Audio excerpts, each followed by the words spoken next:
Hello and welcome to Lost Love Chronicles. We need to talk, sweetheart. Yes, I bet we do, I thought to myself, looking up at the woman who had been my wife for the last 20-odd years, the last few of them more in name only. It's finished, she continued, almost choking on her words. Mike and I are no longer an item. Sorry, Gwen, I consoled her, as she stood there wringing her hands together. I guess you must be upset after all this time. 3 years nearly, Gwen went on sadly. I know I promised you all that time ago that it would eventually run its course and we'd go back to normal, but it's still heartbreaking when you get there. What happened? I asked her gently.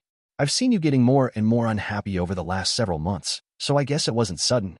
Familiarity or something, I suppose. Gwen carried on, hardly looking in my direction. We just got used to one another, and it seemed to lose that magic spark, I guess. Sounds familiar, I remarked, though the point seemed somewhat lost on her. I well remembered our conversation more than 2 years earlier, when Gwen had sat down one evening and shocked the life out of me by telling me that our sex life had become boring and that she had taken a lover, a somewhat younger and more vigorous man.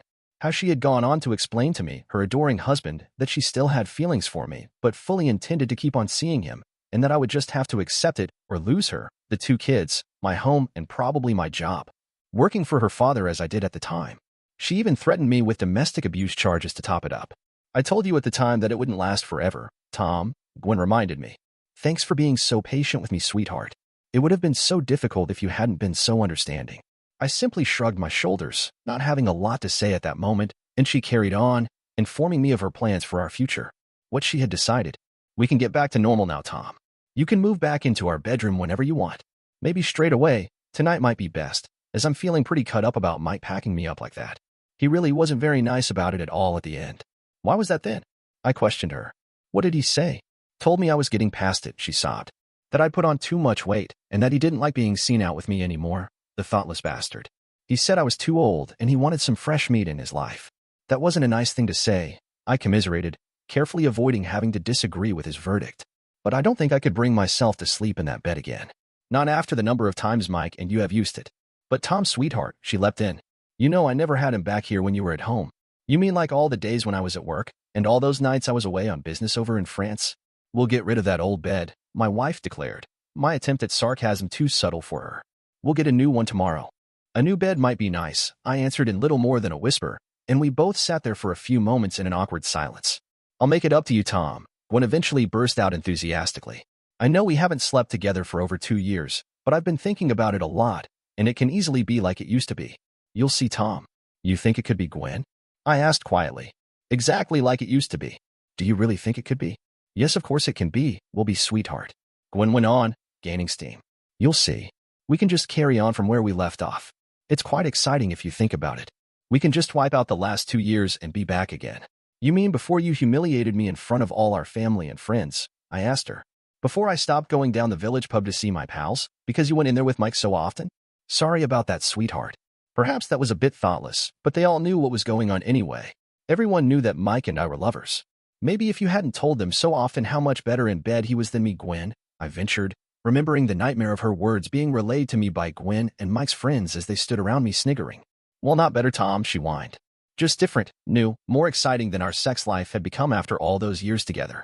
Like yours and Mike's has become now, you mean? I guess so, she agreed, smiling benevolently at me. I knew you'd understand, sweetheart. Oh, I understand, okay. But I still can't see myself going into that bedroom with you again that easily. You wrecked my male ego, darling, and I'm not sure I could perform. Okay then, my wife carried on. Why don't we drive down to Brighton tomorrow for the weekend? We can stay in that little hotel we used to go to, and we can drive down in your lovely old Jaguar XK140, like we used to. It'll be fun. Be like old times, and I can't wait for you to play with me, the way you used to. Difficult that, I commented shortly. Damn near impossible, really. Why, Tom? Is the car broken down or something? Not as far as I know, I told her. But it's not mine anymore. I sold it. That shocked her. It really did. Just about summed up how much notice she had taken of me over the last couple of years. You sold your classic Jaguar, Tom, she exclaimed. But you loved that car. You spent hundreds and hundreds of hours renovating it. How could you sell it? When did it go? Over a year ago, I informed her, and her mouth sagged open, astonished no doubt at how our lives had drifted apart. How little she now knew about me and my life. We can buy you another one, Tom, was the next suggestion. Maybe we could buy your old one back. It's not for sale, Gwen, I replied. Besides, what would we buy it with? With money from the company, Tom, of course. Or money from my trust that my daddy set up before he died. You signed the trust money away 5 months ago, Gwen. It was my great pleasure to inform her. Where do you think we got the money from to give both kids their deposit for their houses when they got married? Is that where it came from, Tom? She mumbled. You never told me. Oh, but I did, Gwen. Just like I told you I was selling the Jag. Trouble was, you never listened as you were too tied up with that bloody Mike. But the family company is okay, isn't it, Tom? She asked with a look of desperation. We're still all right financially, aren't we? The company is okay, Gwen. I delighted in telling her. But we no longer own it. Those papers you signed a month or so ago finalized the deal. What papers? She asked absently, but I didn't bother to answer. She'd been too tied up trying to keep her affair going to worry about anything so mundane as our future. But there must be some money left. What about the sale of the business? Are we still rich? What are we going to do? I left her to stew for a while. Let her reflect a little on all the changes that had taken place right under her nose, while she'd been too busy enjoying the parties and social whirl with Mike to worry about the rest of us. Your share will be just about enough to pay off the mortgage on the house, I then told her. What mortgage? Gwen asked dejectedly. She really had been living in a little world of her own. What do you mean by my share? Well, I've spent my half on a 45-foot sailing ketch. I've taken early retirement and I plan to spend the rest of my days wandering the seas. But I hate boats, Tom, she squealed in anguish. You know I detest the sea. I know, I confirmed. But then there's no room on it for you anyway. What are you talking about, Tom? How come there's no room for me on a boat that big? She demanded, apparently deciding that maybe she didn't hate the sea so much after all. It's rigged for just 2 people to sail, I told her. Just me and the deckhand that I took on a while ago. But I could still come with you, sweetheart, she insisted. We could still have a wonderful time exploring the Med, or somewhere nice. Maybe we could sail to the south of France. I had a wonderful time going round the Shopsinkin when Mike took me there last year. Only one cabin, I'm afraid, I interjected. It was more or less true as well, but what a fantastic stateroom it was. Only one cabin, she repeated loudly. Then where the hell is the deckhand sleeping? She thought she'd caught me out there. She's sleeping with me, I informed her. The way she has been for some time now. She, Gwen cried, aghast. The deckhand's a woman? Yup, I confirmed happily. 28 years old, French, blonde, slim and beautiful, superb cook, knows all about boats and fucks like a bunny rabbit. Oh. With that, Gwen got the message, I guess, and burst out crying. She was still sobbing the next day, when I left for France to join my boat and Giselle my sexy little deckhand at La Rochelle where it was birthed. It had taken some time to set up, but I was about to get my payoff.